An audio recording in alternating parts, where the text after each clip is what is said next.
Hello and welcome back our YouTube channel political mantra. और आज हम लोग कर रहे हैं यूसी नेट पेपर 2 का पार्ट नंबर 13, जिसमें हम लोग कर रहे हैं पॉलिटिकल साइंस के क्वेश्चन फॉर दिसंबर एग्जाम के लिए। तो ये हमारी सीरीज चल रही है, इससे पहले 12 पार्ट हो चुके हैं जो हमारे यूट्यूब चैनल पे पब्लिकली है और आप उसको जाके देख सकते हैं, जिससे आपकी प्रैक्टिस हो चुके। और उसी के साथ हम लोग करते हैं डिटेल्ड एक्सप्लेनेशन, जिससे आपको और भी क्वेश्चन की जानकारी मिल जाए और फ्यूचर में क्वेश्चन कैसे पूछे जाएंगे उसके बारे में भी इस वीडियो में आपको मिलेगा। मैं बताऊंगा कि कैसे कैसे क्वेश्चन प्रीवियस आए हैं, फ्यूचर एक्सेप्टेड क्या है, जिससे आप अपनी तैयारी को और अच्छा कर सकते हैं। प्लस में आप शॉर्ट नोट्स भी उसके रेडी करते जाएं इसके साथ में। स्टार्ट करते हैं। प्रैक्टिस सेट नंबर हमारा 13 रहेगा ये वाला, ठीक है। और इससे पहले 12 हो चुके हैं। इसकी जो प्लेलिस्ट मिलेगी आपको हमारे टेलीग्राम चैनल पे मिल जाएगी, प्लस में आपको मिल जाएगी यूट्यूब चैनल पे भी, ठीक है। पॉलिटिकल मंत्र हमारा यूट्यूब चैनल है और पॉलिटिकल मंत्र के नाम से ही टेलीग्राम है। ये प्लेलिस्ट है यूसी नेट दिसंबर 2025 political science 1000 plus question analysis, जिसमें हम लोगों ने पीवाईक्यू भी किए हैं, एमसीक्यू भी किए हैं, फ्यूचर एक्सेप्टेड भी कर रहे हैं, जिससे क्वेश्चन कैसे आगे बन सकते हैं। स्टार्ट करते हैं अपना पहले क्वेश्चन के साथ। हम बता देते हैं, पहले क्वेश्चन आपको हिंदी इंग्लिश दोनों मिलेगा। किस डेट में एग्जाम है वो भी आपको मिलेगा। अगर किसी में एग्जाम डेट नहीं लिखी तो वो एमसीक्यू फॉर्मेट होगा जो बनाया गया है फ्यूचर एक्सेप्टेड के लिए, तो आप उसको भी आप नोट करते जाएं। पहला क्वेश्चन है कि what is the full form of the ASPA, यानी कि आसपा जिसे हम लोग कह रहे हैं वो क्या है। American Society for Public Association, American Society for Public Administration, ASEAN Society for Public Association या ASEAN Society for Public Administration. आपको बताना है, ये है आपका आंसर हो जाएगा बी, यानी American Society for Public administration. ये एक्सप्लेनेशन जो रहती है आप अपने नोट्स में भी ऐड करते जाएं, जिससे आपको आने वाले एग्जाम, किसी भी एग्जाम, यानी कि इस नेट का हो गया, टीजीटी, पीजीटी, असिस्टेंट प्रोफेसर या अदर किसी भी एग्जाम में आपको हेल्पफुल करेगी है। स्टैब्लिश करता है 1939 में होता है। हेडक्वार्टर इसका यूएसए होगा, ठीक है। और ये क्या योगदान क्या देता है, तो लोक प्रशासन और तुलनात्मक लोक प्रशासन अनुसंधान और विकास को बढ़ावा देता है, ठीक है। सब ग्रुप कौन सा है इसका, क्या जानते होंगे, कंपैरेटिव एडमिनिस्ट्रेशन ग्रुप है, ये भी इसने बनाया गया है, तो सब ग्रुप इसका है। और American Society for Public administration इसका फुल फॉर्म हो गया। दूसरा क्वेश्चन है, who is the founder of the comparative, तुलनात्मक लोक प्रशासन के संस्थापक कौन है, ये पूछ रहे हैं। ये भी एग्जाम 18 मई को आया था, तो इसका आंसर होगा एफ डब्ल्यू रिस्क, ठीक है। तुलनात्मक में जबकि ये सारे थिंकर जैसे आपके हो गए, ड्वाइट वाल्ड हो गया, कोई पब्लिक एडमिनिस्ट्रेशन है, रॉबर्ट डाल आपके बताते हैं, दोनों मिलते हैं आपको पॉलिटिकल थ्योरी में मिलते हैं, जैसे इनकी हु गवर्न्स बुक हो जाती है, ठीक है। कार्ल फेड्रिक का कंपैरेटिव हम लोग पढ़ते हैं। इस तरीके से हम लोग देखते हैं रॉबर्ट हालियर है, ठीक है। इनकी फोटो भी ऐड की है कुछ क्वेश्चनों में, जिनकी हमें लगता है कि आपको उनको पता होना चाहिए, थोड़ा याद ज़्यादा रहता है। Retention power. Adolf Riggs is the known as the founding father of the comparative public administration, CPA के वो संस्थापक, ठीक है। और he developed theories on compare administrative system developed and developing countries. तो मान चलिए जो आपके एडोल्फ रिक्स का जो काम रहा है वो अधिकतर रहा है डेवलप्ड एंड डेवलपिंग कंट्रीज की कंपैरेटिव स्टडी करने के लिए, उनके प्रसिद्ध मॉडल का भी ध्यान रखना। ये question ask in exam regularly, मतलब पीवाई की आपको मिलेंगे। जैसे प्रिज्मेटिक सोसाइटी किसने दिया, fuse prismatic diffracted model and agrarian industrial model किसने किसने दिया, ठीक है। ये ध्यान रखना आपको। उनके साथ बुक भी आप याद कर लीजिए, मतलब मोस्ट फैक्ट ही रहेगा आपके लिए। अगर ये आए क्वेश्चन तो आप तुरंत कर लें। द इकोलॉजी पब्लिक एडमिनिस्ट्रेशन, इसमें पार्षद के दृष्टिकोण इकोलॉजिकल पर्सपेक्टिव दिखाते हैं, ठीक है। उसके बाद में दूसरी बुक हो जाएगी administration developing country, the theory of prismatic society revisited, एक हो जाएगी। उसके बाद में ये प्रिज्मेटिक रिविजिटेड 1973 में। Thailand, the modernization of for a bureaucratic policy, frontage of development administration, administration and ecology S N organization theory, ठीक है। तो ये सारी बुक्स आप नोट कर सकते हैं। उसके साथ में इनका ये जैसे प्रिज्मेटिक हो गया, फ्यूज प्रिज्मेटिक हो गया, एग्री इंडस्ट्री हो गया, मॉडल के बारे में नोट कर लीजिए।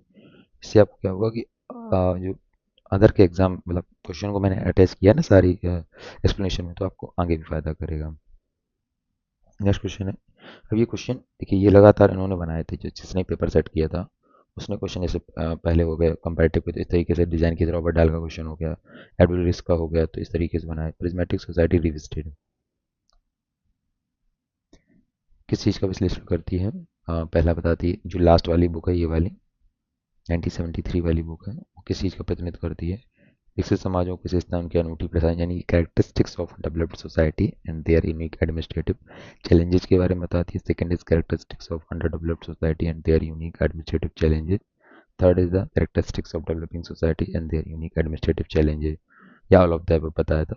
जिसका जो आंसर होगा वो रिविजिट, जब उन्होंने बुक की थी, तो विकासशील समाजों की विशेषताएं और उनकी अनूठी प्रशासनिक चुनौतियां रहती हैं जो, उसके बारे में उन्होंने बताया। डब्ल्यू रिस की जो पुस्तक रही है प्रिज्मेटिक सोसाइटी रिविजिटेड, जो फ्यूज प्रिज्मेटिक डिफ्लेक्टेड का एक संशोधन रूप है, यानी फ्यूज ओल्ड में, प्रिज्मेटिक यानी कि बीच का, एंड डिफ्लेक्टेड आपको मॉडर्न में आ जाएगा। ठीक है। नेक्स्ट क्वेश्चन है, in which year the concept of governance was the first time and highlighted in a World Bank document on sub African country. किस वर्ष में उप सहारा अफ्रीका पर विश्व बैंक के दस्तावेज में पहली बार शासन की अवधारणा पर प्रकाश डाला गया? तो फर्स्ट टाइम में बात कर रहे हैं, इसका जो आंसर होगा वो होगा 1989। ठीक है।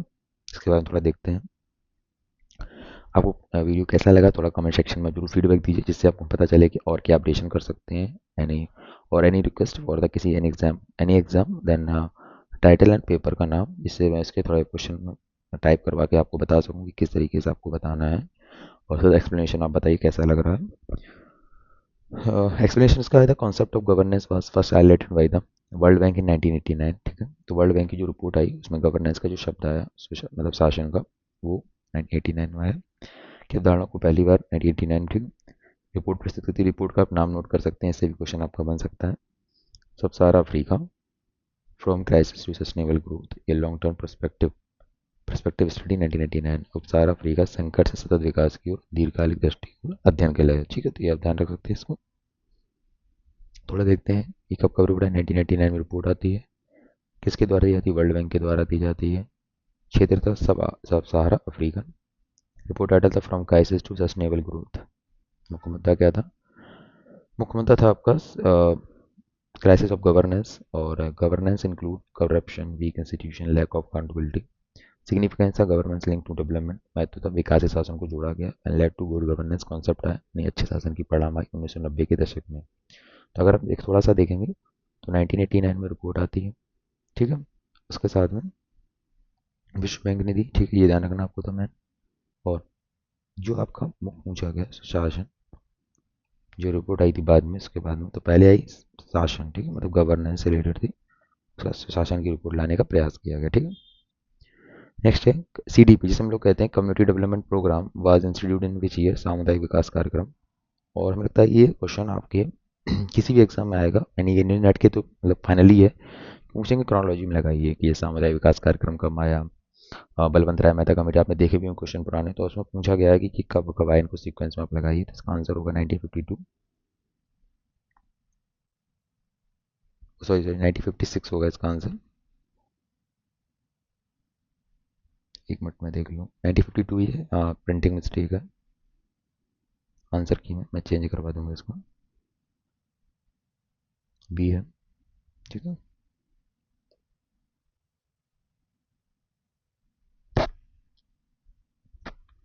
एक्सप्लेनेशन इसकी है कि it was India first major rural development programme, यानी भारत स्वतंत्र भारत का पहला प्रमुख ग्रामीण विकास कार्यक्रम था। ठीक है। और इसका फोकस था कि जो rural development of rural areas है उनको कम्युनिटी पार्टिसिपेशन को बढ़ाना। ठीक है। कब स्टार्ट हुआ? 2 अक्टूबर 1952। ये डेट आपसे पूछा सकती है, पूरी डेट। ठीक है। किसके द्वारा किया? गवर्नमेंट ऑफ इंडिया के द्वारा। ऑब्जेक्टिव क्या थे इसके? इंक्रीज एग्रीकल्चर प्रोडक्टिविटी को बढ़ाना, यानी कृषि उत्पादकता को बढ़ावा देना, ग्रामीण आधारभूत सुविधाओं का विकास करना, इंप्रूवमेंट रूरल इंफ्रास्ट्रक्चर, स्वास्थ्य शिक्षा और स्वच्छता को बढ़ावा देना, promote health education and sanitation, encourage local participation and self reliance, यानी स्थानीय भागीदारी और आत्मनिर्भरता को बढ़ावा देना। ठीक है। वन फैक्ट शीट में आप नोट कर सकते हैं, सीडी डिवीजन 1952 में होती है। 2 अक्टूबर 1962 भारत सरकार द्वारा पहला प्रमुख ग्रामीण विकास कार्यक्रम स्टार्ट करना, 55 प्रायोगिक ब्लॉक पर शुरुआत की गई। उद्देश्य था M2 होलिस्टिक रूल, यानी कि समग्र ग्रामीण विकास, based on grow more food campaign, यानी अधिक अन्न उगाओ अभियान पर आधारित। बीडीओ प्रणाली, यानी कि ब्लॉक डेवलपमेंट ऑफिसर जो आता है वो इसकी शुरुआत की गई, फिर समुदाय की भागीदारी को बढ़ावा दिया गया, और भविष्य की ग्रामीण की योजनाओं को न्यू रखने का प्रयास यहीं से स्टार्ट होता है। ठीक है। अब नेक्स्ट क्वेश्चन है, who was the leader of the study team on community project and national extensive service.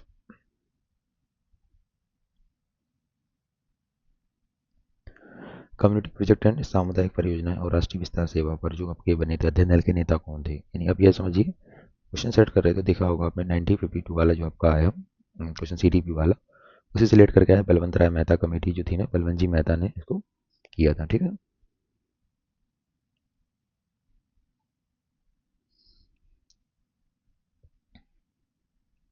Balwant Rai Mehta led the study team on community development project and national extension service in 1957। ठीक है, ये ध्यान रखना आपको, 1957 में आई थी। उसके बाद में this committee is also known Balwant Rai Mehta committee, जो आस करता है एग्जाम में रेगुलरली कि इनको क्रोनोलॉजी में लगाइए, इनका डेट बताइए। इन्होंने जो सबसे महत्वपूर्ण चीज़, यानी कि देखिए ये क्वेश्चन तो बनेगा किस डेट में आया, 1957। उसके साथ में ये पूछते हैं कि इन्होंने जो स्तर बताए त्रिस्तर वो कौन कौन से थे। तो एक था पंचायती राज सिस्टम में village, block and district level, ठीक है। Aim was to strengthen democratic decentralisation, ये लोकतांत्रिक विकेंद्रीकरण को मजबूत इन्होंने करना था, इनका मूल उद्देश्य था, ठीक है। और क्वेश्चन पूछा क्या था जो कम्युनिटी प्रोजेक्ट हुआ था 1952 का, उसका जो अध्ययन बनाया गया था, यानी कि हुआ प्रोग्राम चला, उसका अध्ययन ये करना कि कितना सक्सेसफुल है, उसके बारे में ये चीज़ थी, ठीक है। नेक्स्ट क्वेश्चन है which of the following state is the first to pass the Lokayukta act in India establishing the Lokayukta institute 1971। तो ऐसा कौन सी लोकायुक्त संस्था थी जो राज्य में सबसे पहले जिसने अपने की है, तो आंसर इज होगा महाराष्ट्र, ठीक है।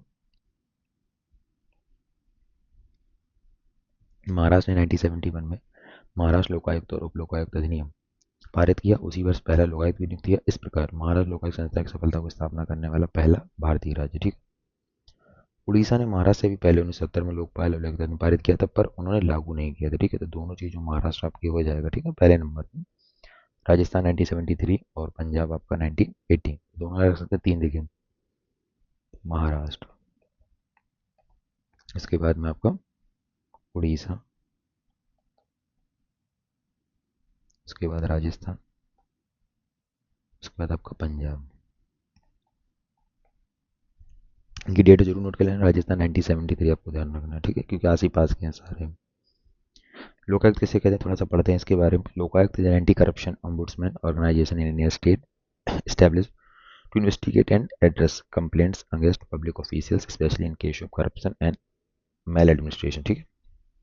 यानी बेसिकली एक भ्रष्टाचार विरोधी संस्था होगी जो राज्य सरकार में स्थापित करेगी सार्वजनिक अधिकारों और बड़े लेवल पे हम लोग करते हैं केंद्र की बात, तो वहाँ लोकपाल होगा, ठीक है। ओरिजिनल बैकग्राउंड का उत्पत्ति और पृष्ठभूमि थी। The idea of Lokayukta was first recommended by the administrative reform commission 1966। ये पूछा जा चुका है क्वेश्चन कि किस सबसे पहले की, तो 1966 के द्वारा। महाराष्ट्र पहला बना था 1971 एंड बाद में लोकायुक्त ने तो अपनाने लगे, ठीक है। लोकायुक्त के क्या कार्य होते हैं ये थोड़ा समझते हैं। इन्वेस्टिगेट करना complaints of corruption and maladministration against public servants including ministers and official, जितने भी हैं मंत्रियों के खिलाफ या अधिकारी जितने भी उनको भ्रष्टाचार कुपार्सन की जो परेशानी है उसको शिकायतें देखना। प्रोटेक्ट सिटीजन करता है miss use of power by government official, जो दी हुई जनता की पावर है उसको मिस यूज करते हैं, तो एक तरीके से तंत्र मान लीजिए और यंत्र भी है जनता का लोगों के ऊपर। रिकमेंड करता है डिसिप्लिनरी एक्शन और प्रोसिक्यूशन ऑफ नेसेसरी, आवश्यक होने पर अनुशंसात्मक कार्रवाई अभियोजन की सिफारिश करना and ensure accountability and transparency in administration, प्रशासन में जवाबदेही और पारदर्शिता को सुनिश्चित करने का काम करता है लोकायुक्त। तो पहले हमने देखा लोकायुक्त के बारे में, ठीक है, प्रशासन, ठीक है। स्ट्रक्चर देख लेते हैं क्योंकि हमने कुछ एक्सप्लेनेशन में ऐड किया है क्योंकि आपको फायदा करके लोकपाल क्वेश्चन बन सकते हैं दोबारा भी। लोकायुक्त क्या होता है, लोकायुक्त की नियुक्ति जो आमतौर पर राज्य के राज्यपाल द्वारा मुख्यमंत्री, विपक्ष के नेता और उच्च न्यायालय के मुख्य न्यायाधीश सलाह लेकर की जाती है। यानी अगर आपसे पूछा जाए कि कंपोजिशन क्या क्या होगा, तो एक, दो एंड तीन, मुख्यमंत्री, विपक्ष का नेता, ये राज्य स्तर पे होगा, ठीक है, और हाई कोर्ट के मुख्य से। उसके बाद लोकायुक्त में न्यायिक और गैर न्यायिक सदस्य दोनों हो सकते हैं, ठीक है। नेक्स्ट क्वेश्चन है which of the following country first introduce right to information act for a citizen, किस देश ने अपने नागरिकों के लिए पहली बार सूचना का अधिकार अधिनियम लागू किया। Finland, Denmark, Norway, Sweden. तो ये ध्यान रखना आपको, मेनली स्वीडन, और इंडिया के अंदर आया 2005 में, ठीक है, याद रखना आर टी एक्ट 2005। इससे पहले हम लोग क्वेश्चन में चर्चा कर चुके हैं इससे रिलेटेड।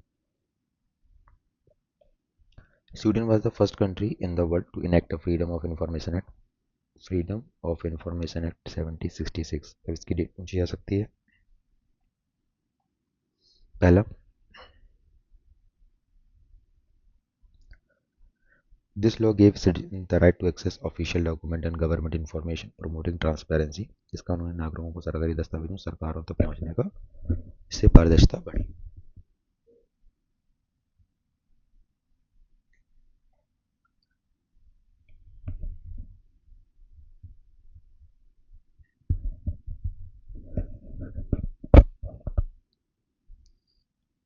उसके साथ में पहला जो स्वीडन आया था, स्वीडन ने 1766 में, ये मैंने टेबल इसलिए ऐड कर दी है जिससे आपको क्योंकि अलग अलग कंट्रीज़ में अलग अलग टाइम पे है, तो कंट्री का डायरेक्टली पूछ सकता है किस डेट में है, या कंट्री से पूछ सकता है कि क्रोनोलॉजी में लगाइए। तो यूसी नेट का फेवरेट क्वेश्चन होता है क्रोनोलॉजी। तो क्रोनोलॉजी के लिए 1766 में स्वीडन में फर्स्ट आता है आपको एफआई यानी फ्रीडम ऑफ इंफॉर्मेशन एक्ट, और सेकंड था 1966 यानी USA freedom of information act लेकर आता है 1966 में अमेरिका। एंड दैट आपका 1980 न्यूजीलैंड ऑफिशियल इंफॉर्मेशन एक्ट, 1980 में यानी कि आपका Sweden, 1766 1966 USA, 1980 New Zealand, and Bharat 2005, ठीक है, आरटी एक्ट के नाम से।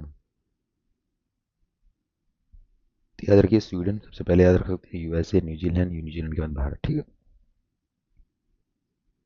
अगला क्वेश्चन है, अंडर हुज लीडरशिप मजदूर किसान शक्ति संगठन initiated RTI movement in Rajasthan. किसके नेतृत्व में मजदूर किसान शक्ति संगठन ने राजस्थान में आरटीआई आंदोलन की शुरुआत की? क्वेश्चन ऑप्शन आपके अन्ना हजारे, निर्मला देश पांडे, अरुणा राय या पंकज रॉय। इसका आंसर होगा अरुणा राय। एम कैसे मजदूर किसान शक्ति संगठन और आरटीआई आंदोलन जिसके लिए हुआ था उसका मेन उद्देश्य यही था कि एम की स्थापना हुई 1990 में, अरुणा राय और निखिल डे, दो है नाम, ठीक। सामाजिक कार्यकर्ताओं ने राजस्थान के राजसमंद जिले के देवडूंगरी गांव से इनकी शुरुआत हुई थी, अरुणा राय और निखिल डे ने की, ठीक है, इस चीज़ के लिए। और राजस्थान से दानक में क्वेश्चन पूछ सकता है कि कहाँ से स्टार्ट हो, तो राजस्थान में जाएगा आपका, ठीक है। जहाँ मैं आपको रेड कर दिया करूँ ब्रैकेट में, तो उसको ध्यान रखा करें, ये क्वेश्चन आपका रेगुलरली या तो किसी न किसी एग्जाम में पूछा गया होगा या आपके नेक्स्ट एग्जाम में पूछा जाएगा, ठीक है। शुरुआत कब होती है? 1990 की शुरुआत में शुरू हुआ जब एमकेएसएस में ग्रामीण गरीब मजदूरों को ड्रॉट रिलीफ वर्क जिसे कहते हैं सूखे राहत कार्यों को विकास परियोजनाओं के तहत प्राप्त मजदूरी खर्च के लेखा जोखा यानी इसे कहते हैं मस्टर रोल अकाउंट मांग करना शुरू किया, जिससे नहीं देने पर इन्होंने ये अभियान शुरू किया। उद्देश्य क्या है इसका? उनका लक्ष्य जो था स्थानीय प्रशासन में भ्रष्टाचार को उजागर करना और यह सुनिश्चित करना कि सार्वजनिक धन का उपयोग गरीबों के लिए किया जाए। सफलता कैसे मिलती है इनको? जमीनी आंदोलन अंततः राजस्थान सरकार को सूचना अधिकार यानी आरटीआई एक्ट पारित करने के लिए प्रेरित किया, और बाद में यह नेशनल लेवल पर आरटीओ इंफॉर्मेशन एक्ट 2005 का आधार बना। तो पहला अरोड़ा राय निखिल डे, पहला क्वेश्चन बनेगा। दूसरा बनेगा 1990 के आसपास शुरुआत की, किसके लिए था? सूखे रात के कार थे, उनका मस्टर रोल नहीं, मतलब जो आपकी डिटेल हुई उनको उन्होंने पारदर्शिता के साथ नहीं दिखाया, इस वजह से ये लेकर है। तो पूछा जा चुका पहला एकदम, दूसरा, तीसरा था 2005 का राइट टू इन्फॉर्मेशन है, ठीक है। नेक्स्ट क्वेश्चन है, which of the following pair is correct, यानी कि सिटीजन चार्टर बेस्ड ऑन, मतलब कि ये जो क्वेश्चन था इस यहाँ से स्टार्ट हुआ। सिटीजन चार्टर होता है वो किस पर बेस होता है? इससे पहले हम लोग वीडियो पे सिटीजन चार्टर के ऊपर बात कर चुके हैं। इस नेट में एग्जाम पूछा गया था दिसंबर 2000 नहीं जून 2023 में, कि सिटीजन चार्टर 2-3 क्वेश्चन आए थे। अब हो सकता है दोबारा रिपीट करें। तो सिटीजन चार्टर में government, government relation, government people, government citizen या सिटीजन टू सिटीजन, जैसे ही होगा क्योंकि गवर्नमेंट से सिटीजन के लिए, ठीक है। नागरिकों का चार्टर यानी कहते हैं सिटीजन चार्टर एक ऐसा दस्तावेज है जो कि सरकारी संगठन द्वारा अपने नागरिकों या ग्राहकों को प्रदान की जाने वाली सेवाओं की मानक गुणवत्ता और समय सीमा और शिकायत निवारण तंत्र जिसे कहते हैं ग्रीवेंस रिड्रेसल मैकेनिज्म को स्पष्ट रूप से परिभाषित करता है। इसलिए यह मूल रूप से सरकार और नागरिक के बीच संबंधों पर आधारित होता है, ठीक है। एस्केप स्टैंड फॉर, ये फुल फॉर्म था एस्केप, जैसे हम लोगों ने पहले की आसपास उस तरीके से एस्केप क्या कहता है। तो education and social council for Asia and the Pacific, economic and social commission for Asia and the Pacific, education and social commission for Africa and the Pacific, या economic social council for Africa and the Pacific. Answer is B होगा आपका economic and social commission, यानी कि ईश्वर प्रसाद के लिए आर्थिक और सामाजिक परिषद। ये इकोनॉमिक आर्थिक सामाजिक हो जाएगा, कमीशन को आपको ध्यान रखना है, इसमें काउंसिल था नहीं, ठीक है। यहाँ पे क्या हो गया था, एजुकेशन नहीं था तो इकोनॉमिक संबंधित था, ठीक है, economic and the social commission for the Asia and the Pacific, ठीक है, ये आप याद कर सकते हैं। अगला क्वेश्चन है, the national programme for nutritional support for to primary education N P N S P introduction 15 अगस्त 1995। देखिए ये क्वेश्चन जो आपका आया ये रिलेट करता है आपके यूनिट 10 पब्लिक पॉलिसी से रिलेटेड, क्योंकि इस तरीके से क्वेश्चन वहीं पूछाते हैं, स्कीम्स हो गई इंडिया में जो भी रेगुलर चल रही हैं उनके रिलेटेड ही पूछ सकता है। The mid day meal scheme, the free health scheme, the free book scheme या द फ्री फूड, तो ये हो जाएगा the mid day meal scheme, ठीक है। NPNSPE इसे कहते हैं मिड डे मील के तौर पर जाना जाता है। प्राथमिक उद्देश्य था प्राथमिक कक्षाओं में जो बच्चों की उपस्थिति कम हो रही थी उनको इंक्रीजिंग करना, यानी एनरोलमेंट, अटेंडेंस एंड रिटेंशन को बढ़ाना था, साथ ही उनके पोषण स्तर में सुधार करना भी था। इस योजना का नाम बाद में बदल दिया गया और मध्याह्न भोजन का राष्ट्रीय कार्यक्रम कर दिया गया। वर्तमान इसको कहते हैं पीएम पोषण स्कीम। तो अभी अगली बार पूछ सकता है कि पीएम पोषण स्कीम के नाम से किसे जाना जाता है, तो मिड डे मील स्कीम को जाना जाता है। ठीक है, इसको आप जरूर नोट कर लें। The book silent spring written by, silent spring पुस्तक किसके द्वारा लिखी गई है?